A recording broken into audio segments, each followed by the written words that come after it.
अर्थात आप हमें क्षत्रिय कुलवंशी ना समझकर। आप उचित ही समझ रहे हैं राजर्षि। जब तक सर्वशक्तिमान पुरोहित वर्ग आपको क्षत्रिय होने की मान्यता नहीं देता, तब तक। नारायण भट्ट,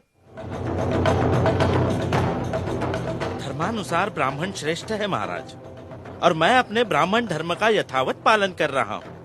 जब तक आपको क्षत्रिय होने की मान्यता नहीं मिल जाती, तब तक आप मेरे लिए शूद्र समान ही हैं। मैं क्या हूँ और क्या नहीं, ये तुम मुझे बताओगे? मैं ठुकराता हूँ तुम्हारे नीति नियमों को, तुम्हारे चातुर्वर्ण के षड्यंत्र को। तुम वही पुरानी घिनौनी श्रृंखला की कड़ी हो जिन्होंने हमारे श्रद्धेय पूर्वज श्री छत्रपति शिवाजी महाराज के राज्याभिषेक के समय उन्हें शूद्र कहकर अपनी मूर्खता का परिचय दिया। लेकिन मैं तुम्हारे इन पाखंडों को चलने नहीं दूंगा। निकल जाओ यहाँ से।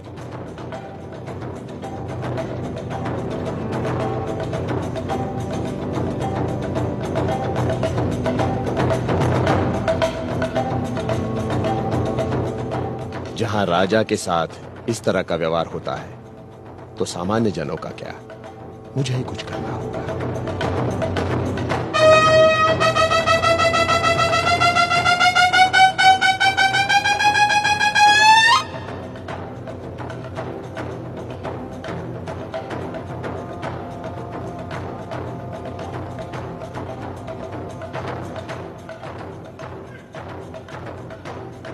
वर्णवाद ने हमें ही अपमानित किया है। हमारे साथ ब्राह्मण वर्ग का व्यवहार दुर्भावनापूर्ण है। जब हमारे साथ ही दुर्व्यवहार हो रहा है तो प्रजा को न जाने क्या क्या कष्ट झेलने पड़ते होंगे। कुलकर्णी किसानों से जबरन पैसा वसूल करते हैं।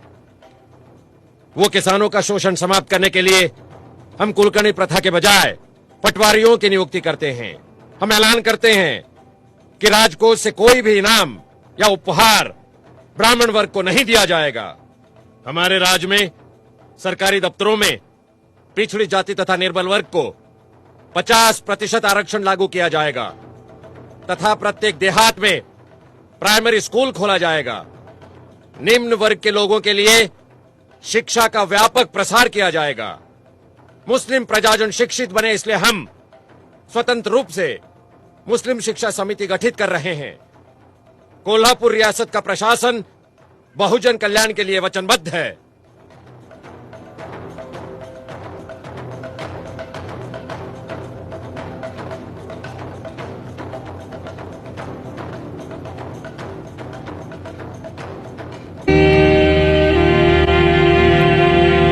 स्वशासन ये एक महार का उतना ही जन्मसिद्ध अधिकार है जितना कि एक ब्राह्मण का, और जब तक इस विचार भाव का स्वीकार नहीं होता हिंदुस्तान को स्वशासन मिलने की संभावना नहीं।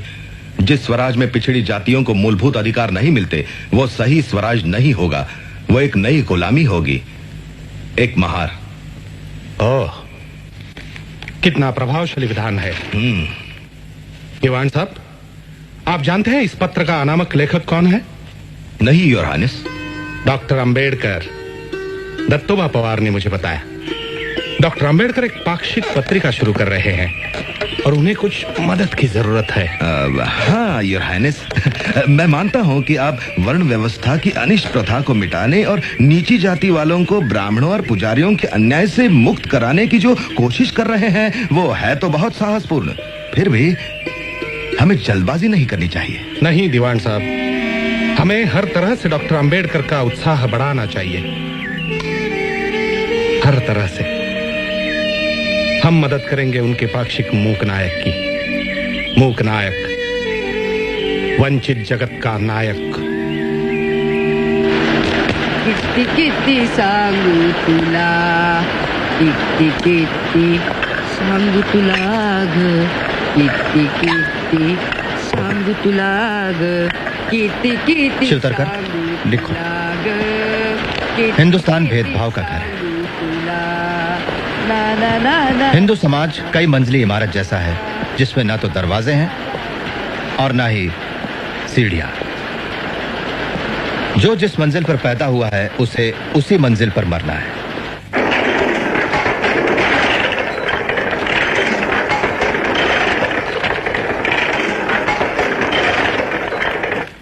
इस मानगांव परिषद ने मुझे विश्वास दिलाया है कि आपको अंबेडकर के रूप में अपना उद्धारक मिल गया। मुझे भरोसा है ये आपकी बेड़ियां तोड़ डालेंगे। इतना ही नहीं, वो समय आएगा, मेरा मन मुझे कहता है, जब अंबेडकर इस देश के अग्रणी और महान नेताओं में गिने जाएंगे।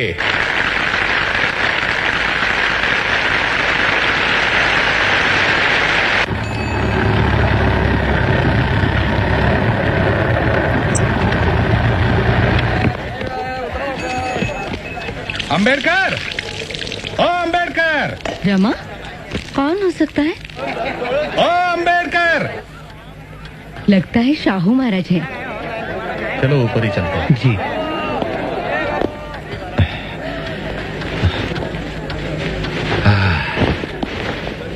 नमस्ते महाराज, बैठिए। अंबेडकर।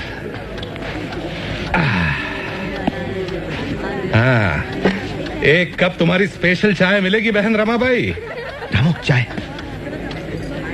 ये बात बिल्कुल सच है कि हर महान आदमी के पीछे एक स्त्री होती है, रमा बहन जैसी। तुम भाग्यशाली हो अंबेडकर। हाँ, हाँ, पढ़ाई के लिए लंदन जा रहे हो ना? मेरी छोटी सी भेंट, खोलिए उसे। धन्यवाद। बहुत अच्छे। तो चले, मूकना कॉफी जो जाना है।